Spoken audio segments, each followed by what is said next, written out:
तुझे मैं गया पहचान मनुआ, तुझे मैं गया पहचान। पल में राजा, पल में प्रजा, पल में निर्धन धनवान मनुआ, तुझे मैं गया पहचान। पल में ज्ञानी ध्यानी पक्का, पल में मूर्ख अनजान मनुआ, तुझे मैं गया पहचान। कब हूँ माटी से करे मैला, कब हूँ चढ़े आसमान मनुआ, तुझे मैं गया पहचान। तेरी दशा अनोखी न्यारी, समझे कोई सुजान मनुआ, तुझे मैं गया पहचान। तुझसे जीत सका नहीं कोई, निबल सबल बलवान मनुआ, तुझे मैं गया पहचान। हार मान सब तुझसे हारे, हार मान सब तुझसे हारे, सबका भया अपमान मनुआ, तुझे मैं गया पहचान। राधा स्वामी चरण में अर्पूं तुझको, राधा स्वामी चरण में अर्पूं तुझको, लिया ये मैंने ठान मनुआ, तुझे मैं गया पहचान। हे मेरे मालिक, ये मन आपके चरणों में अर्पित है। आप शांत मन के हैं, हमसे ये मन शांत नहीं होता। ये आपके चरणों में अर्पण है, आप इसको शांत कर सकते हैं मेरे मालिक। ठीक है। गुरुदेव जगत व्याप्तम ब्रह्मा विष्णु शिवात्मकम, गुरु परतरम नहीं किंचित, तस्मै श्री गुरुवे नमः। सर्वे भवन्तु सुखिनः, सर्वे सन्तु निरामयाः, सर्वे भद्राणि पश्यन्तु मा कश्चित् दुःखभाग् भवेत्। परम तत्वधार परम पुरुष पूर्ण धनी मालिक कुलज पुष्करनाथ जी महाराज की पवित्र आत्मा, सभी सत्संगी भाइयों बहनों बच्चों बुजुर्गों सबको राधा स्वामी।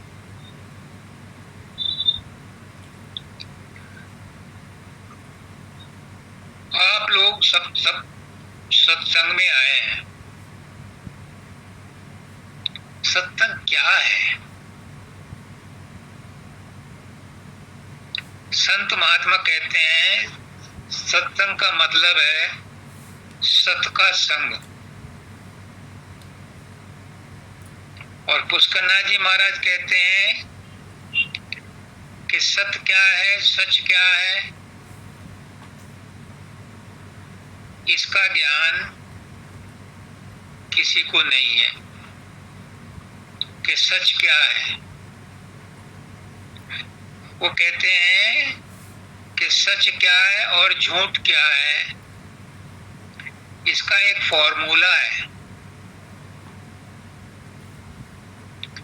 जो इन आंखों से दिखाई देता है, चमड़े की आंखों से, चर्म चक्षु बोलते थे वो। जो इन चर्म चक्षुओं से दिखाई देता है वो सच नहीं है, सच की परछाई है, सच उसके पीछे छिपा है। यानी जो भी तुम देख रहे हो, जो कर रहे हो, जो सुन रहे हो, ये पूर्ण सच नहीं है। फिर कहते थे पूर्ण सच क्या है? पूर्ण सच वो है जो इन आंखों से दिखाई नहीं देता। फिर कैसे दिखाई देता है? उसके लिए अंदर में घुसो, अपने आप को पहचानो, तुम ही पूर्ण सच हो। और अगर तुम नहीं घुस सकते तो ऐसे आदमी से संपर्क करो जो पूर्ण सच्चाई का नमूना है, जिसने पूर्ण सच्चाई को पा लिया है, जो पूर्ण सत्य का पता जानता है, और वो है सतगुरु। इसलिए सत का संग क्या हुआ? पूर्ण गुरु का संग। जो वो वचन कहे वो मानो, वो उसके सत्संग में जो भी कहा जाता है वो इधर उधर की बात नहीं करता, सच्चाई बयान करता है। तो उसका संग सत का संग है, यानी सतगुरु का संग ही सत्संग है। ये निचोड़ है।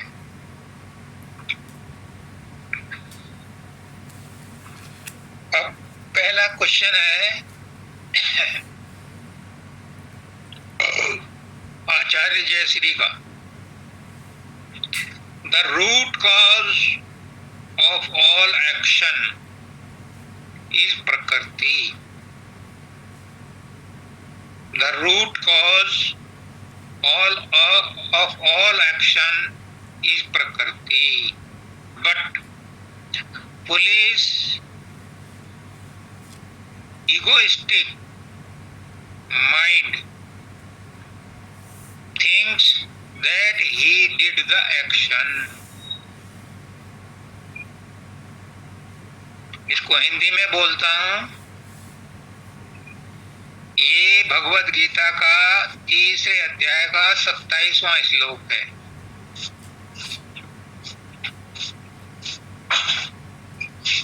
सब कर्मों का मूल कारण प्रकृति है, लेकिन जो अहंकार के वश में होते हैं वो ये समझते हैं कि कर्म उसने किया है। 28वां श्लोक है इसी का। But the wise discriminates between action and prakriti.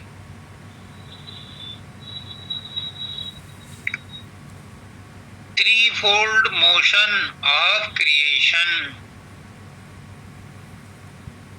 birth, sustenance and destruction. 28वें श्लोक में कहते हैं कृष्ण भगवान अर्जुन से कि जो वाइज पर्सन होते हैं, जो ज्ञानी होते हैं, वो प्रकृति और कर्मों को अलग अलग देखते हैं।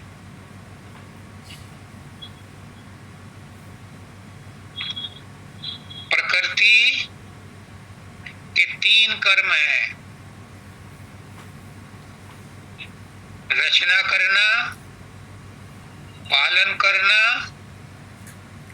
और उसको समाप्त करना। ये प्रकृति का काम है।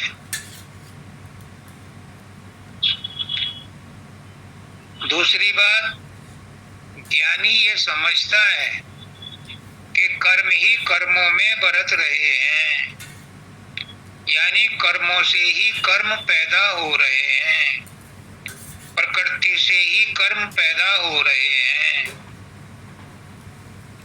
गुण ही गुणों में बरत रहे हैं, सतोगुण, रजोगुण, तमोगुण, ये ही आपस में मिल मिला करके सारा कारोबार संसार का और शरीर का कर रहे हैं। तो प्रश्न ये है जो अर्जुन ने पूछा था कि if I am not the doer who is, अगर मैं अपने कर्म को नहीं करता तो फिर कौन करता है? कर्म तो हो रहा है, दिखाई दे रहा है, और आप कह रहे हो कि तू करता नहीं है। Then who is the doer? बड़ा सटीक क्वेश्चन है। आप कहो किसी को कि तूने ये पाप नहीं किया, तूने ये कर्म नहीं किया, अब जिनसे पूछते हैं किशन जी कि आपने मेरे ऊपर से वजन हटा दिया कि मैंने कर्म नहीं किया, तो अब मैं दोषी भी नहीं हूं। लेकिन उन्होंने ये नहीं पूछा जो अर्जुन ने पूछा कि अगर मैंने नहीं किया तो किसने किया, और दोषी कौन है, और उसका फल कौन भुगतता है? ये भी तो उस क्वेश्चन का पार्ट है। कृष्ण भगवान कहते हैं कि 5 भौतिक तत्व हैं, आकाश, वायु, अग्नि, जल और पृथ्वी। इनसे शरीर बनता है और संसार का मसाला बनता है। संसार की तमाम चीजें इन्हीं 5 चीजों से बनती हैं। उसके बाद सतोगुण, रजोगुण, तमोगुण पैदा हो जाते हैं ब्रह्मांड में जब सूरत आती है। सहजल कमल में जब वो रुकती है, फिर उसे 3 गुण मिल जाते हैं 5 तत्वों के साथ। फिर मन मिल जाता है चतुष्टय होकर के, मन बुद्धि चित्त अहंकार।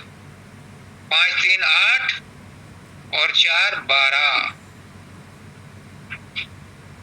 अभी और है संख्या। एक है प्रारब्ध, भाग्य, इसमें जुड़ जाता है।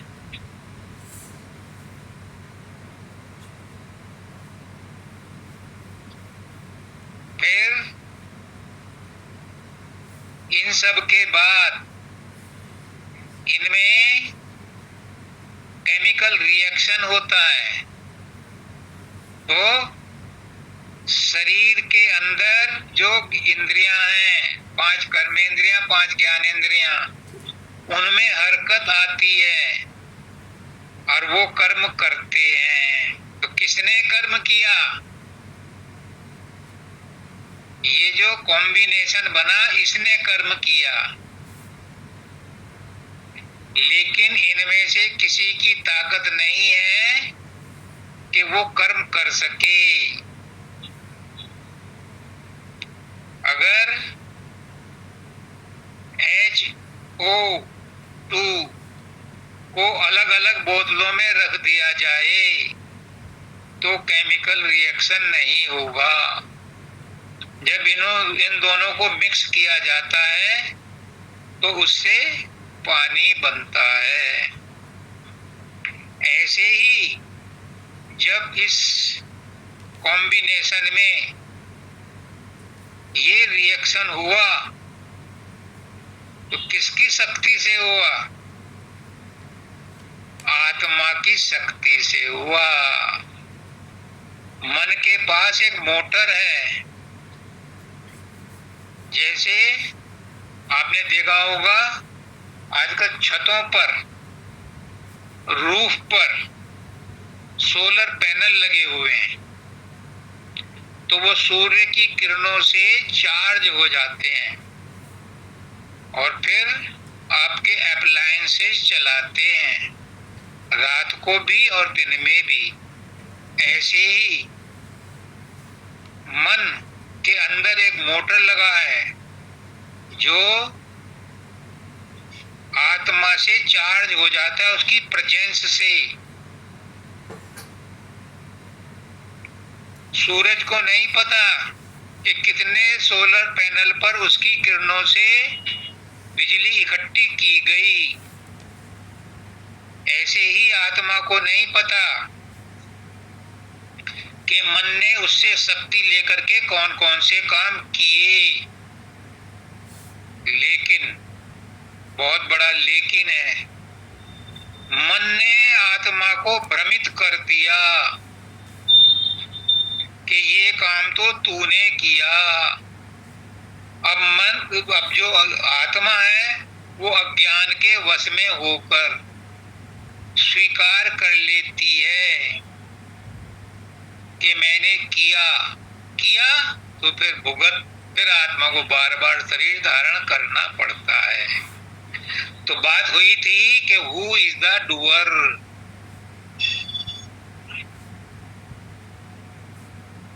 पुष्करनाथ जी कहते हैं ये सब नाटक है, ये खेल है, ये लीला है। परसों में आचार्य वंदिता से बात कर रहा था। परमात्मा का गुण है नित्यानंद, यानी हर समय आनंद में रहना।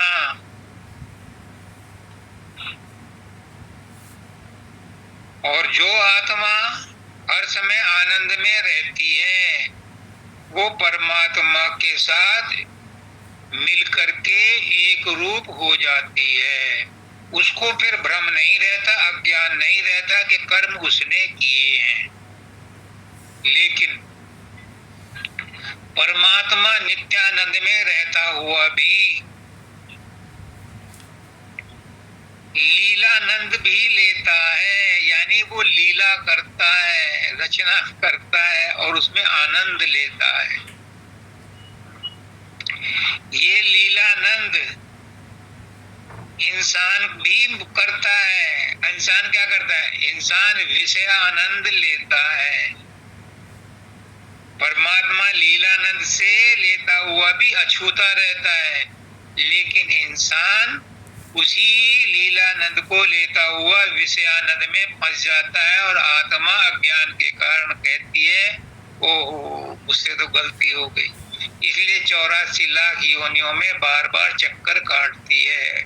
गुरु आता है यही बताने के लिए, अरे तुम अजर अमर अविनाशी हो। आत्मा के अंदर क्रियाशीलता नहीं है तो तुमने क्रिया की ही नहीं। तुम दूसरे का पाप, दूसरे का कर्म अपने ऊपर क्यों लेते हो? तो वो कहती है फिर कर्म कौन करता है? तब कृष्ण भगवान कहते हैं कि कर्म तो अपने आप में गुणों में बरत रहे हैं, कर्म कर्मों में बरत रहे हैं, प्रकृति प्रकृति में बरत रही है, लीला लीला में बरत रही है। तुम होश में आओ, होश की बात करो, तुम अपने आप को पहचानो। कब तक शेर का बच्चा भेड़ों में रह करके घास खाता रहेगा? इसलिए शेरनी आती है, उसे बताती है कि तू शेर का बच्चा है, तू घास खानी छोड़ और मेरी तरह दहाड़। उसे यकीन नहीं आता तो वो नदी के किनारे ले जाती है और कहती है देख तेरी शकल मेरी शकल मिलती है? हाँ मिलती है, मैं दहाड़ रही तू भी दहाड़। फिर 5-7 बार प्रैक्टिस करने के बाद वो दहाड़ने लगता है, फिर भेड़ों का झुंड भाग जाता है। तो सदगुरु भी शेर है और तुम शेर के बच्चे हो। क्यों अपने आप को कहते हो कि मैंने कर्म किया? तुमने कोई कर्म नहीं किया। जो अपने आप को बंधन में मानेगा वो बंधन में रहेगा। अगर आत्मा बंधन में होती तो कभी भी मुक्त नहीं हो सकती थी, लेकिन आत्मा बंधन में नहीं है, इसीलिए मुक्त होने के 100% चांसेस हैं। लेकिन कमी कहाँ है? कमी हमारी विल पावर में है। हम ही नहीं चाहते, हम ही नहीं विश्वास करते अपने ऊपर।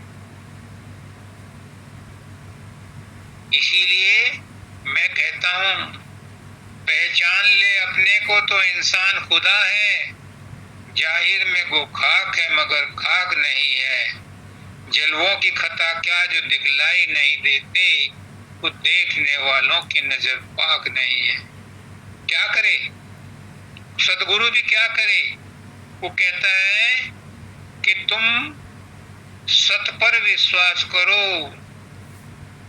उसका नाथ जी कहते थे, लाओ जी भगवान को हमारे सामने, हम उस पर विश्वास कर लेंगे, उसकी सेवा कर लेंगे, उसकी खातिर तवज्जो कर लेंगे। तो कहते मैं कहां से भगवान लाऊंगा तुम्हारे लिए, जब तुम्हें इतनी ही समझ नहीं है कि भगवान संसार में आ नहीं सकता। अगर सूरज 1 किलोमीटर नीचे आ जाए, अभी तो नीचे नहीं खिसका, 50-51 पर टेम्परेचर चल रहा है। राजस्थान में बीएसएफ वाले रेत पर पापड़ सेक रहे हैं, और अगर 1 किलोमीटर नीचे आ जाएगा सूरज, ये तो बहुत छोटा सूरज है हमारा वाला, तो धरती जल के राख हो जाएगी। और जिसने ऐसे अरबों खरबों सूरज बनाए, वो भगवान, वो परमात्मा, वो मालिक धरती पर कैसे आ सकता है? पर आता है, संत के रूप में आता है। उस पर तुम विश्वास नहीं करते, तो फिर कैसे हो कल्याण, कैसे उद्धार हो? अब तो छोड़ पुरानी बान, कब तक करो कुटिलता गुरु से, अब तो गुरु को लो पहचान। तो ये शॉर्ट में था इनके प्रश्न का उत्तर कि who is the doer? Doer is प्रकृति, डूअर इज 3 गुण 5 तत्व मन चतुष्टय।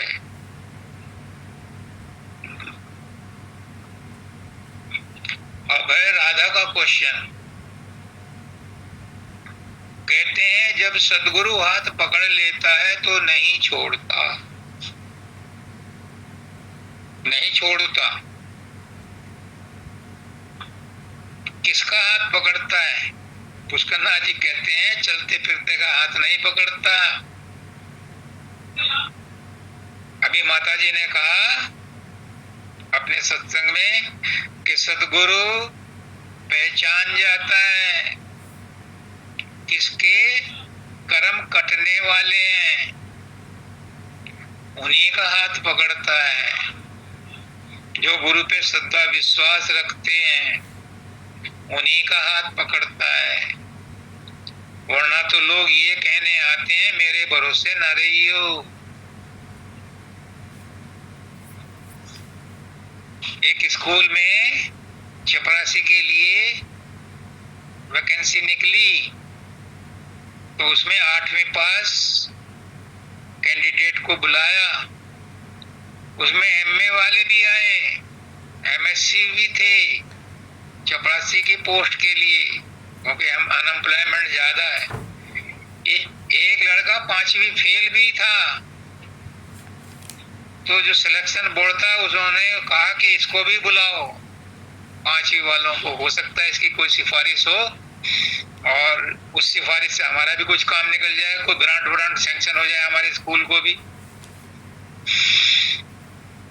जब इंटरव्यू हो गई तो लड़का बोला, लड़के को बुलाया कि तेरी किसी मिनिस्टर से जान पहचान है? अब नहीं। तेरी कॉलेज के मैनेजमेंट में किसी से जान पहचान है? अब नहीं। किसी आईएएस से जान पहचान है? अब नहीं। तो फिर तो इंटरव्यू देने क्यों आया? जब तू 5वीं फेल है और हमने 8 पास मांगा था। वो कह रहा मैं इसलिए आया हूं तुम्हें बताने के लिए कि मेरे भरोसे न रहियो। तो सत्संग में भी ऐसे ही आते हैं गुरु लाख सिर पटक के बैठ जाए पर पतनाला वहीं गिरेगा। सत्संग सुनेंगे लेकिन अंदर तक नहीं जाने देंगे तो गुरु भी सिर पटक के बैठ जाता है। बाबा शब्दानंद जी महाराज कहते थे कि सदगुरु को भी रुला देते हैं। फिर कहते हैं सदगुरु हाथ पकड़ता है तो छोड़ता नहीं। बिल्कुल सही है, लेकिन उसी का हाथ पकड़ता है, गुरुमुख का ही हाथ पकड़ता है। सबको तो विशेष रूप नहीं देता, साधारण रूप से सत्संग में लगा देता है कि कभी न कभी ये भी गुरुमुख बन जाएगा तो आगे आने वाला इसे भी साथ ले जाएगा। तो गुरु तो हाथ पकड़ता है क्योंकि उसकी ड्यूटी ही इसीलिए है, आया ही इसलिए है। वो बंधन मुक्त होता हुआ बंधन में इसीलिए आता है कि यहाँ से बंधुओं को बंधन मुक्त करा के ले जाए। लेकिन वो उन्हीं को ऊपर हाथ रखता है, उन्हीं का हाथ पकड़ता है जिनका इस जन्म में उद्धार होना होता है। बाकी को इस काबिल बना देता है कि अगले जन्मों में जो सतगुरु आएगा उसके संगत से इनका उद्धार होगा। तो सबको नहीं ले जाता क्योंकि सब उसका कहना नहीं मानते, सब उसके कहने पर नहीं चलते।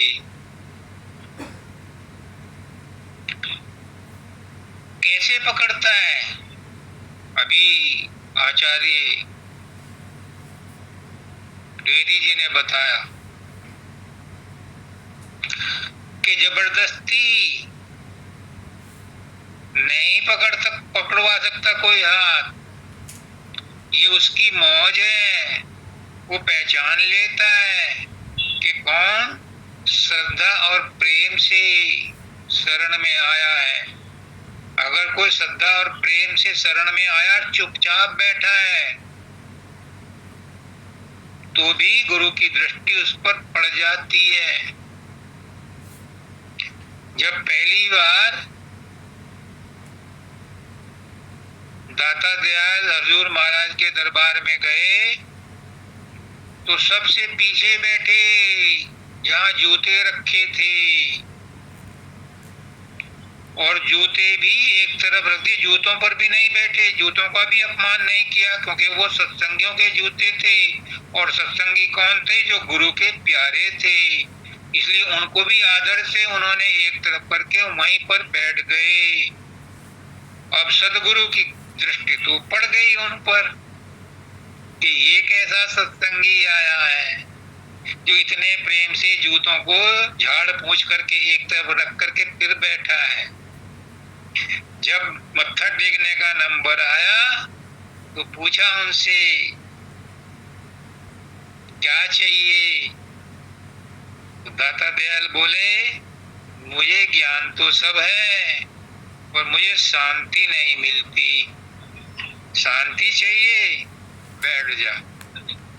उन मेरी आंखों में आंखें देख डाल के, जितनी देर आंखें टिकी रही उतनी देर टिकाया और फिर आंखें बंद हो गई तो गुरु महाराज ने उनके सिर पे हाथ रखा और अपने आप आराम करने के लिए चले गए। 3 घंटे बाद जब उनकी समाधि टूटी तो इधर उधर देखा, वहां कोई नहीं था, पंछी भी नहीं था। जब बाहर को निकले मैंने वो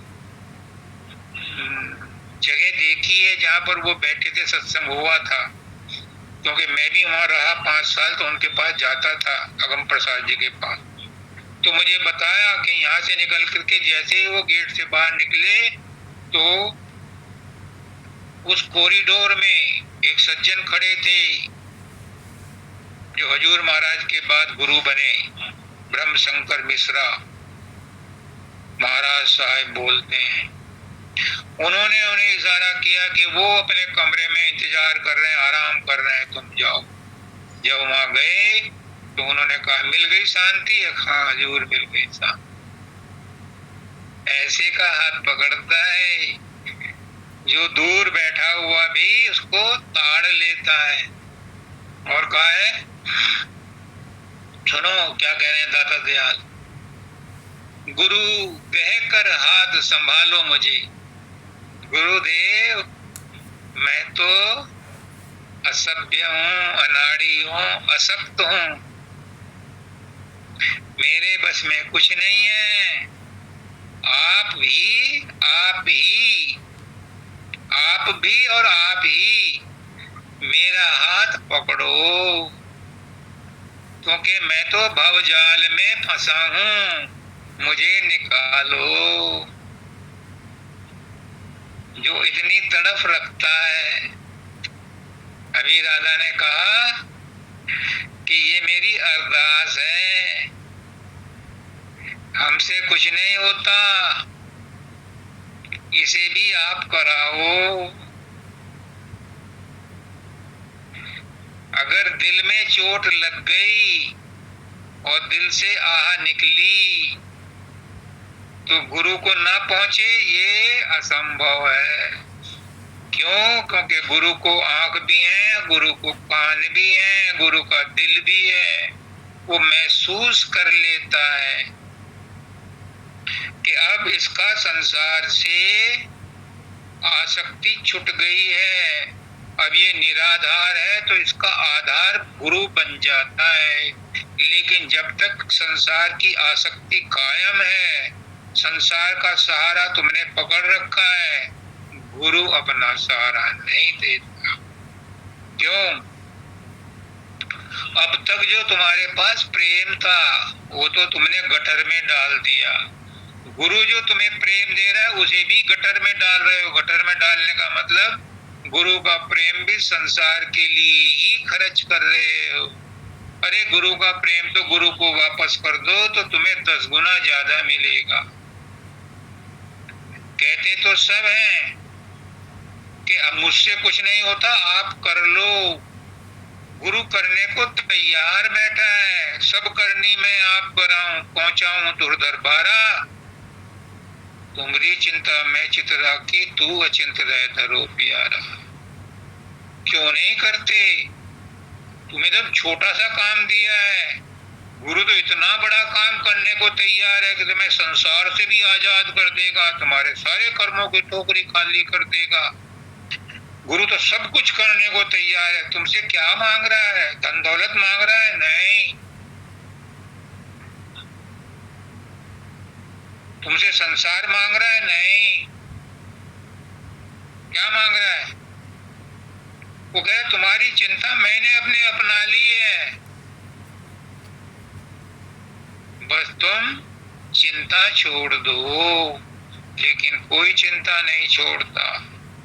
वो सोचते हैं कि अगर चिंता छोड़ दी तो फिर सारा दिन क्या करेंगे, सारी उम्र क्या करेंगे। हमारे पास तो करने को एक ही तो चीज है, चिंता करना, सोचना। और दूसरी चीज कहता है कि मुझसे प्यार करो। मैं भी नहीं कर पाया, 42 साल हो गए। अब जब साकार रूप में नहीं है तो निराकार रूप में आदेश देते हैं। अब कुछ कुछ समझ में आ रही है कि कहाँ कहाँ गलती की थी, 42 साल में क्यों वो तपस्या पूरी नहीं हुई, कहाँ कहाँ गलती हुई। चिंता नहीं छोड़ी और गुरु से सच्चा प्यार नहीं किया। अगर किया होता तो आज ये बकबक ना करता, आराम से मनानंद में, आत्मानंद में, परमानंद में पड़ा रहता कहीं गुमसुम। फकीर बाबा कहते हैं कि अब मेरी तबीयत सत्संग करने को भी नहीं करती। डर लगता है कि कहीं मेरी मैं वापस ना लौट आए, अहंकार ना हो जाए। इसलिए राजेश को भी जरूरत नहीं है, लेकिन गुरु का हुक्म है कि मेरे सत्संगियों के जो प्रश्न है उनका जवाब देते रहना। वो फर्ज निभा रहा हूँ, वो कर्ज उतार रहा हूँ। मैं गुरु नहीं बना, ना मैं बनना चाहता। मैंने तो पुष्करनाथ जी से कह दिया था कि मैं नई दुकान नहीं खोलना चाहता, पर उन्होंने कहा कि मेरे सत्संगियों की सेवा तो करनी पड़ेगी, तभी गुरु ऋण उतरेगा। वो मैं कर रहा हूं। तो आगे है, 5 शत्रु पीछे लागे, करें सदा उत्पात। जो कहता है ना कि गुरु कहकर हाथ संभालो मुझे, भवजाल पड़ा हूं निकालो मुझे। 5 शत्रु पीछे लागे, करें सदा उत्पात, और तुम मेरी रक्षा करो, नाम का देकर दात। हे गुरुदेव, ये 5 शत्रु काम क्रोध लोभ मोह अहंकार मेरे पीछे पड़े हैं, मुझे रत्ती भर भी चैन नहीं लेने देते, मन स्थिर रहता ही नहीं, मन को डावाडोल करते रहते हैं, तरह तरह के विचार मन में उठते रहते हैं, ये रात दिन उत्पात करते हैं। जैसे साधन अभ्यास में बैठती हूँ तो ये आंधी की तरह उड़ा के ले जाते हैं, सब तहस नहस हो जाता है। तुम मेरी रक्षा करो, नाम की देकर दात। अब नाम कौन सा? ये पुष्करनाथ जी ने कहा है, ये नामदान नाम नहीं है, ये तो स्कूल में एडमिशन है। नामदान है चौथी अवस्था, नाम दिया नहीं जाता। बाबा फकीर कहते हैं, बाबलो, नाम दिया नहीं जाता, नाम छीना जाता है, गुरु से लिया जाता है। कैसे? जब गुरु का कहना मानोगे तो गुरु मजबूर हो जाएगा आपको वो आशीर्वाद देने के लिए, वो सहानुभूति देने के लिए, जिससे आप चौथी अवस्था में पहुंच जाओगे। दृढ़ कहते हैं, गुरु भक्ति दृढ़ कर करो, पीछे और उपाय, और बिन गुरु भक्ति कर्म जल कभी न काटा जाए। पहले गुरु भक्ति तो करो। और गुरु भक्ति क्या है? गुरु को हार पहनाना, कपड़े लत्ते देना, मुट्ठी चाबी करना, मालिश करना, ये गुरु भक्ति नहीं है। गुरु भक्ति है जो गुरु ने नाम दिया है उसको जपो, सुमरन करो, गुरु का रूप बनाओ, गुरु ने जो आज्ञा दी है उसे पूरा करो, तो गुरु भक्ति है। जिसकी गुरु भक्ति पूरी हो जाती है फिर नाम भक्ति शुरू होती है। और नाम भक्ति में कर्म कांड नहीं है। नाम रहे सतगुरु आदीना, नाम भक्ति सदगुरु के आश्रय पूरी होती है। गुरु भक्ति में तो क्रिया करनी पड़ती है, कर्म करना पड़ता है। नाम भक्ति में तो सब क्रिया छोड़नी पड़ती है। यही गलती की है राजेश ने। नाम भक्ति पहले शुरू करी और गुरु भक्ति नहीं करी, अब कर रहा है गुरु भक्ति। आप लोगों की सेवा गुरु भक्ति है। आप लोगों की बदौलत अब नाम भक्ति के ऊपर चढ़ रहा है राजेश। अब तक उसको समझ नहीं आई थी, आप लोगों की बदौलत आई है। आप जितना एहसान कर रहे हैं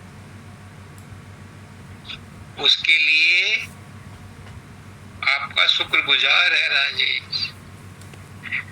नाम भक्ति तभी आती है जब गुरु भक्ति पूरी हो जाती है। और गुरु भक्ति आपकी सेवा करके ही पूरी होगी। या तो गुरु की करो या गुरु के चाहने वालों की करो। कैसे? जब रामचंद्र जी वन को गए तो पहला पड़ाव था श्रृंगपुर। वहां पर निषाद था, निषाद। वो मछलियां जो पकड़ते हैं उस जाति का था। तो वो उनके पास दौड़ा हुआ आया और रात को लक्ष्मण से बोला, मैं आपकी मदद करूंगा। उसने कहा, मुझे मदद की जरूरत नहीं है। राम की सेवा करने के लिए तो मुझे मेरी माँ ने आदेश दिया है कि अयोध्या में तो हजारों आदमी होते हैं राम की सेवा करने के लिए, वन में तू अकेला होगा, इसलिए आप घर जाओ, रात को मैं ही पहरा दूंगा। तो निषाद क्या बोलता है? मैं भी वही कहता हूं आप लोगों के लिए। निषाद कहता है, हरि से कर मत हेत तू, हरिजन से कर हेत, और माल मुलक हरि देत हैं, हरिजन हरि को दे।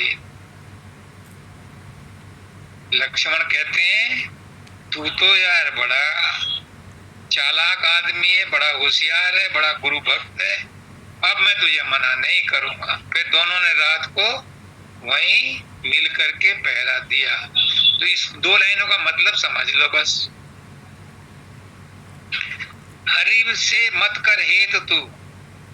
अब गुरु तो मेरे साकार रूप में है नहीं, अब उनसे मैं कैसे हेत करूं? कमी तो मेरे अंदर रह गई थी क्योंकि मैंने गुरु भक्ति नहीं की थी। तो गुरु से मत कर हेत तू, गुरुजन से कर हेत।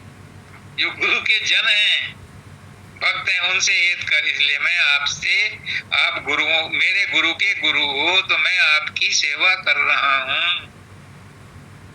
ये है मकसद। गुरु से मत कर हेत तू, हरि से मत कर हेत तू, हरिजन से कर हेत, और माल मूलक हरि देत हैं। गुरु हरिजन हरि को दे। मालिक क्या देगा तुम्हें? माल मुलक देगा, वो नहीं चाहिए। हरिजन जो हैं, जो गुरु के सेवक हैं, जो गुरुमुख हैं, वो हरि को ही दे देते हैं, हरि का हाथ पकड़ा देते हैं। तो आपकी बदौलत ही मुझे सब मिलने वाला है, इसलिए मैं आपकी सेवा तहे दिल से करता हूँ। घर वालों से भी कई बार झूझा हो जाती है, मेरा टाइम हो रहा है, रोटी नहीं बनी तो मत बनाओ। क्यों? मुझे गुरु के जो सेवक हैं उनकी सेवा करनी है। आगे कहते हैं, एक तुम्हारी आस, आस किसी की ना। गुरुदेव, एक तुम्हारी आस है और किसी की आस नहीं है। सब सहारे छोड़ करके तुम्हारे सहारे आई हूं। पीर का गुनबा छोड़ करके ससुराल में पति के लिए ही आई हूं। एक तुम्हारी आस और किसी की ना, और शक्ति नहीं आसक्त हूं, पकड़ो मेरी बांह। गुरु कैसे हाथ पकड़ता है? इसका जवाब है ये, राधा, शक्ति नहीं आसक्त हूं, मुझ में शक्ति नहीं है, और अगर है भी तो वो शक्ति आसक्ति में चली गई। मैं तो विषय वासनाओं में फंसी हूं। शक्ति नहीं आसक्त हूं, पकड़ो मेरी बांह। अब तो पकड़ लो। मैं सब तरफ से सब आश्रय छोड़ करके बेसहारा हो करके तुम्हारा सहारा पकड़ा है। जब ऐसी अवस्था आती है, जब आपको ये पता चल जाता है कि दुनिया की दौड़ धूप में, दुनिया के रिश्ते नातों में, दुनिया के विषय वासनाओं में कुछ नहीं रखा। सदगुरु नाम ठिकाना है। एक सदगुरु का ही ठिकाना जो पकड़ लेता है, फिर क्या होता है? पद कमल की छां में पालो मुझे। फिर गुरु भी दिल रखता है, आंख रखता है, हृदय रखता है, कान रखता है।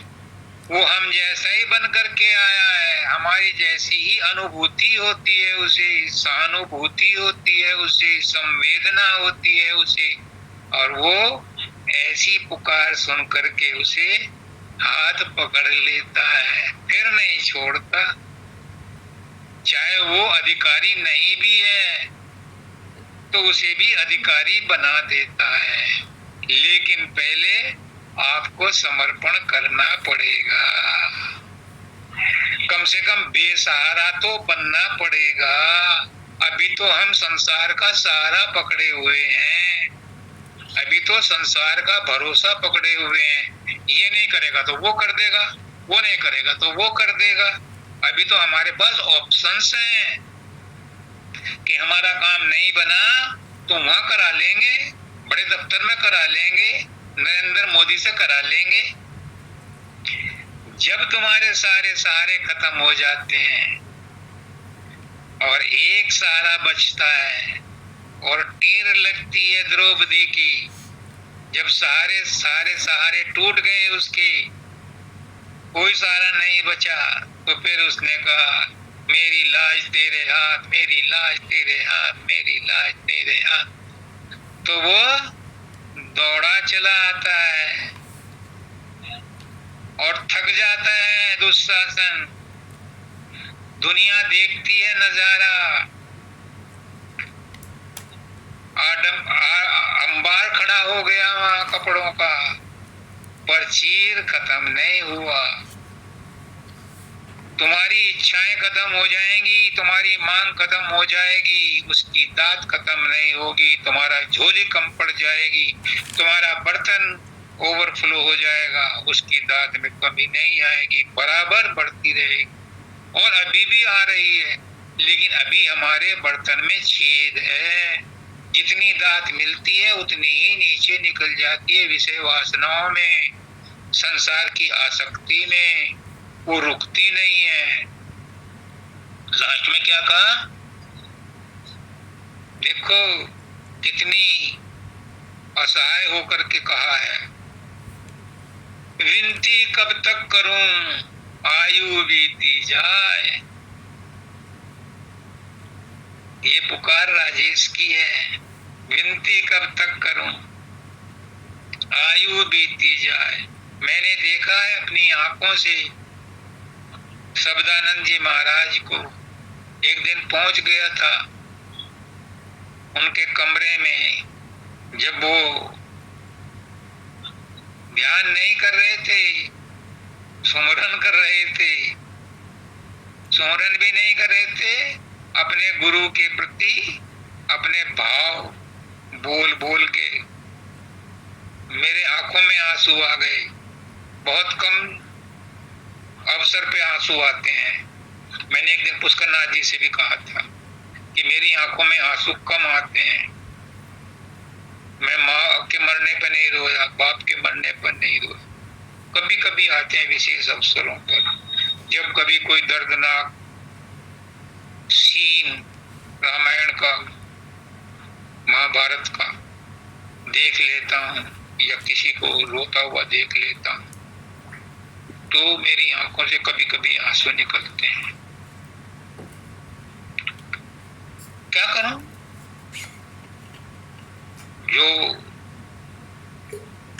फिजिकल स्ट्रक्चर है वो है, मैं चाह करके भी रो नहीं सकता, लेकिन मेरी आत्मा रोती है, वो मैं सुनाई भी पड़ता है। और वो कब रोती है? जब मैं ये सोचता हूं कि गुरु ने दिया हुआ काम पूरा नहीं हुआ, अभी मेरी साधना अधूरी रह गई, तो मेरी आत्मा रोती है। विनती कब तक करूं, आयु बीती जाए। मैं भी यही कहता हूं कि 82 साल का हो गया, 42 साल से तो संत मत में लगा हूं। कहां कहां जाऊं, कहां सिर मारूं, किस पत्थर पे सिर फोड़ूं। राधा स्वामी दीन हितु अब तो करो सहाय। हे गुरुदेव, आपके अलावा कोई और सहारा नहीं है। तुम मेरे सहारे, तुम मेरे प्यारे, मैं तुम्हारा, तुम हमारे। तुम्हारे अलावा कोई और न सहारे। जैसे भी हो संभालो इसे। अगर इसमें कमी है तो उसे पूरा करो। ये कहाँ जाएगा आपको छोड़ के। दुखदाई दया से हटा लो मुझे, गुरु कहकर हाथ संभालो मुझे। निकालो अपनी भड़ास अपने इष्ट के सामने, अपने बंद कमरे में बैठ करके। बाबा फकीर ने एक जगह लिखा है, अगर तुम्हारा मन बस में नहीं आता, कोई चिंता मत करना। साधन अभ्यास नहीं होता, मत चिंता करना। मान सम्मान नहीं मिला, मत चिंता करना।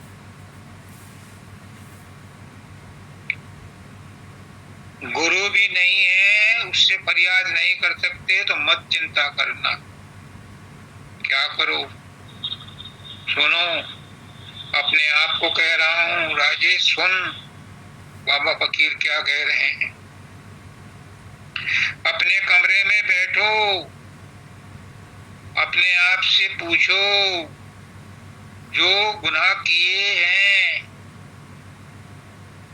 अव्वल में तो कोई गुनाह किया नहीं, और अगर आत्मा पर बोझ है, कोई गुनाह किया है, तो उसे कबूलो और अपने अंदर में अपने गुरु को सौंप दो। आंख बंद करके गुरु का रूप बनाओ। नहीं बनता तो मान लो कि तुम गुरु की अदम मौजूदगी में बैठे हो और अपने आप को पूर्णतः उसके प्रति समर्पित कर दो। तो फिर गुरु की जिम्मेदारी है, वो तुम्हारे लिए कोई ना कोई ऐसी परिस्थिति पैदा कर देगा कि तुम्हें तुम्हारे कष्ट से आजाद कर देगा। लेकिन हम ये भी नहीं कर पाते।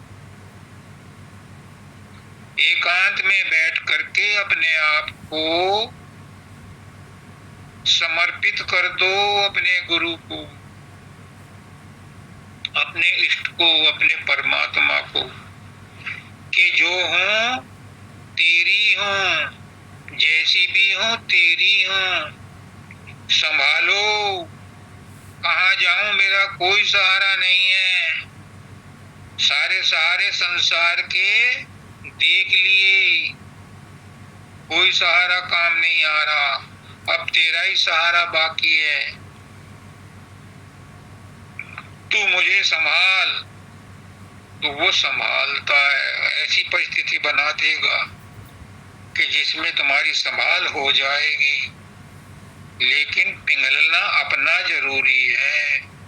क्या होगा इस पिघलने से, क्या होगा इस दर्द भरी अपने आप को कहानी सुनाने से, बताओ। इससे तुम्हारा मन निर्मल हो जाएगा, मन शांत हो जाएगा, मन एकाग्र हो जाएगा। और जहां मन एकाग्र हुआ, जहां मन निर्मल हुआ, जहां मन शांत हुआ, निर्मल मन जन सो मोहि भावा, मोह छल छिद्र कपट न पावा। फिर परमात्मा दूर नहीं है, उसकी कृपा दूर नहीं है। अब इन्होंने जो राधा ने शब्द गाया था मन के बारे में, ये भी सब मन के बारे में। मन में तुझे पहचान गया, ये सब कहने की बातें हैं। कैसे पहचानोगे मन को? मुझसे सुनो, 42 साल से मैं अथक प्रयास कर रहा हूँ, खोज कर रहा हूँ, रिसर्च कर रहा हूँ, लेकिन मन का कोई रूप है ही नहीं। तो पहचानूं किसे? मन अलग है, लखा नहीं जा सकता। तो कैसे पहचानूंगा मैं मन को?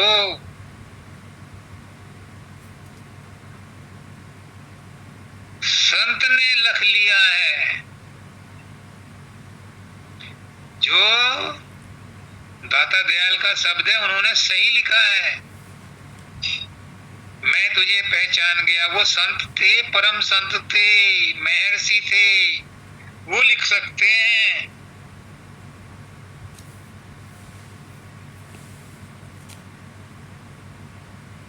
मीरा कह सकती है, जित बैठा है तित बैठूं, तू बेचे तो बिक जाऊं। मीरा कह सकती है,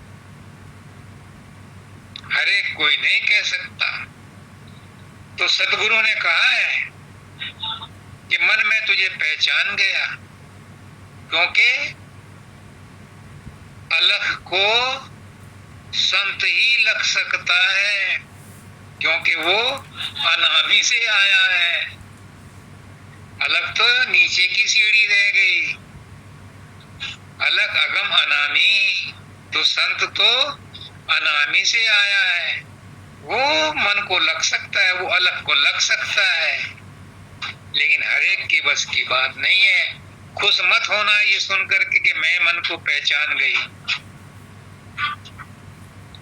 इतने से काम नहीं चलेगा और अहंकार बढ़ जाएगा कि मैंने तो मन को पहचान लिया, अब तो मन मेरा मुझे दुखी नहीं कर सकता ना।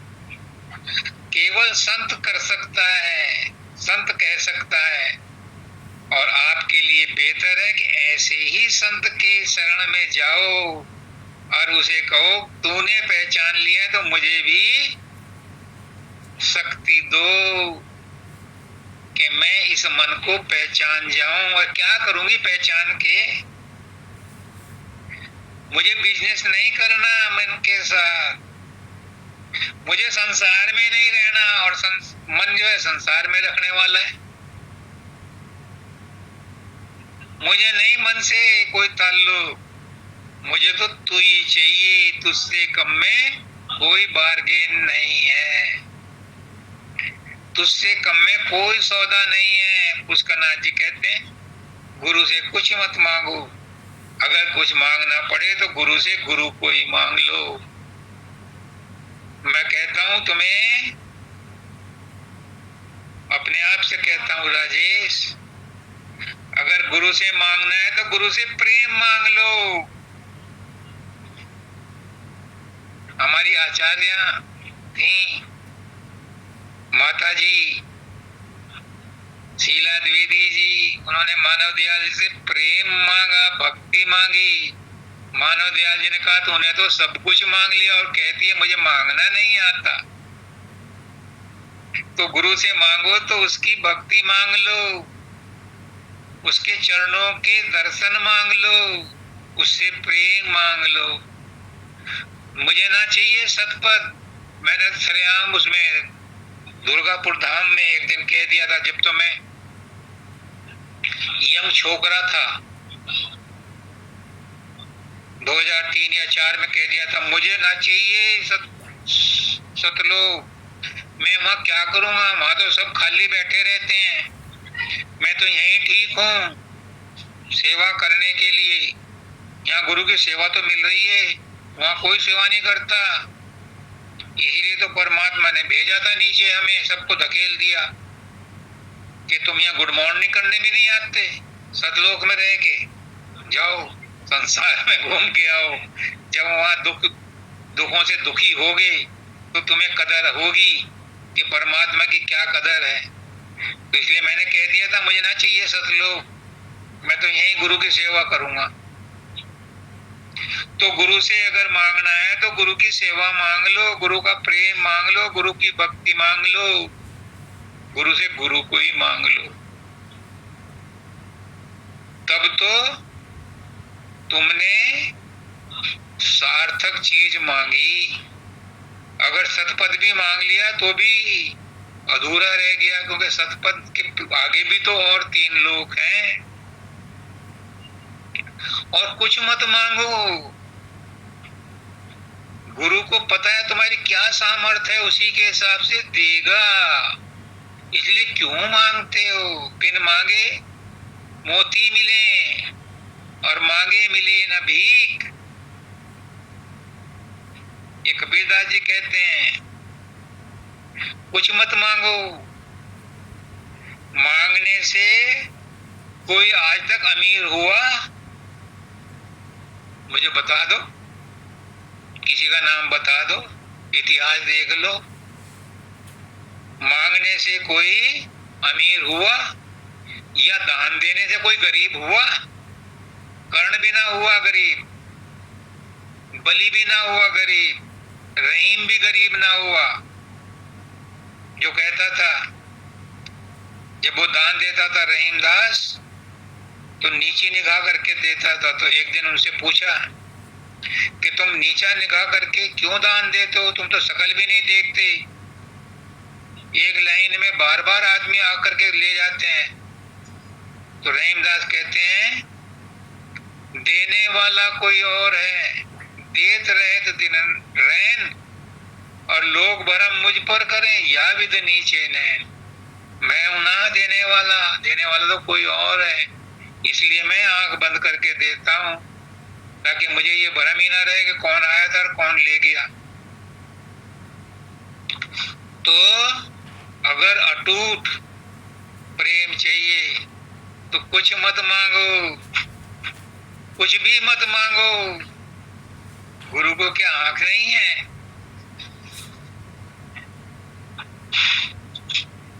गुरु समाका है, आंख वाला है। हम अंधे हैं, हम गुरु को क्या पकड़ सकते हैं? गुरु का हाथ कैसे पकड़ेंगे? हाँ, वो आंख वाला है, वो अपना हाथ पकड़ा सकता है। अंधों को भी तो गुरु अपना हाथ पकड़ा सकता है। अंधे भी की भी तो लाठी लेकर के पकड़ करके लोग उसे सड़क पार कराते हैं। अंधा नहीं पकड़ सकता, लेकिन वो पकड़ सकता है, वो पकड़ा सकता है अपना हाथ। तो कहा तो है इन्होंने कि हाथ, गुरु कहकर हाथ संभालो मुझे, आप समाके हो, आप मेरा हाथ पकड़ लो। और गुरु को पकड़ा देना अपना हाथ, गुरु का हाथ मत पकड़ना, क्योंकि वो छूट जाएगा। तुम पकड़ोगे तो छूट जाएगा, कितने ही कस के पकड़ लोगे तो भी छूट जाएगा। एक गुरुजी जा रहे थे, 2-4 शिष्य थे उनके साथ,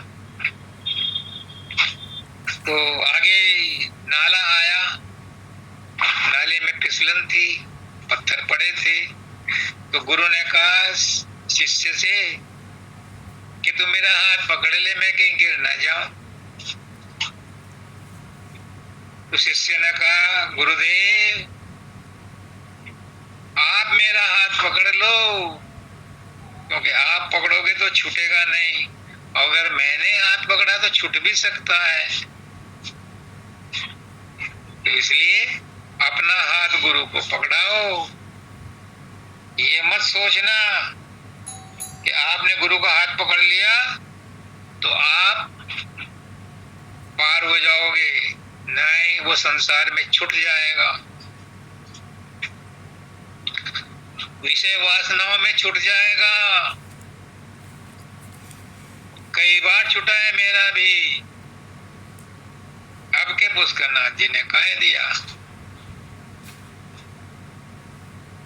वैसे तो मानव दयाल जी लिख के दे गए मुझे कि ये तेरा वीजा है, तेरा पासपोर्ट है, लेकिन पुष्करनाथ जी ने कहा तू और मैं एक हैं। अब जब एक हैं तो उसे मान लो। मैं भी कहता हूं आपसे, आप और मैं एक हैं, तो मानते नहीं हो। मानने में क्या जाता है? दाता दयाल कह रहे हैं परम दयाल जी को, मान तू, मान ले, मान मेरा, मान बात मेरी मान ले, मान तू बात मेरी मान ले। अरे मरकज़े आलम है तो ये बात मेरी मान। जान अपने आप को और आप को पहचान ले, जान अपने आप को और आप को पहचान ले। मरकज़े आलम है तो ये बात मेरी मान ले। उनको कहते थे तू मरकज़े आलम है, तू संसार का सिरमौर है, तू तो आया नरदेही में धर फकीर का बेसा और दुखी जीन को अंग लगा कर ले जा गुरु के देसा। तीन ताप से जीव दुखी है, निबल अबल अज्ञानी, तेरा काम दया का भाई नाम दान देता। तो गुरु के अंदर ताकत है, उस पर कभी चैलेंज मत करना, कभी दांव मत लगाना, कभी टेस्ट मत करना। गुरु तो जो है वो है, लेकिन हमारे सोचने में अगर 1%, 0.01% भी अगर भ्रम पैदा हो गया, संदेह पैदा हो गया, तो गई भैंस पानी में। इसलिए गुरु जो है उसको गुरु ही बना रहने दो, उसे परमात्मा है परमात्मा ही बना रहने दो। तुम उसके प्रति समर्पित हो जाओ, अपने आप को उसके साथ जोड़ दो। तो आग में चाहे लोहा डाल दो, चाहे मिट्टी डाल दो, चाहे सोना डाल दो, वो आग का रूप हो जाती है। वैसे ही तुम्हारे जितने भी विचार हैं, जितने भी कर्म हैं, जो भी दोष हैं, सब गुरु की झोली में डाल दो, तो वो भी पवित्र हो जाएंगे। आज का सत्संग बहुत हो गया, समय हो गया। सबको राधा स्वामी।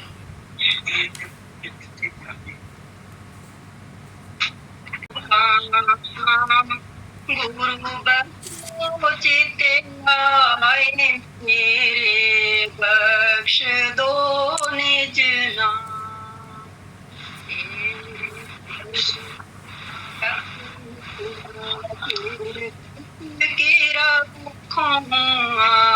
आस आस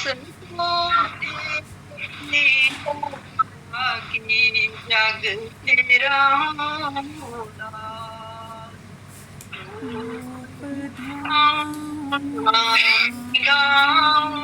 शब्द राता मन, आठों नाम तेरा सुमिरन भाग्य मेरा धन। शीश पर निज कर कमल धर लिया है चरण लगाए। पतित पापी तर गया, दाता शरण तेरी आए।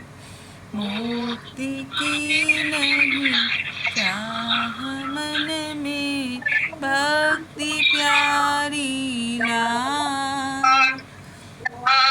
स्वामी की दया से भाग्य पूर्ण जाग। नहीं चाह मन में, भक्ति प्यारी लाग।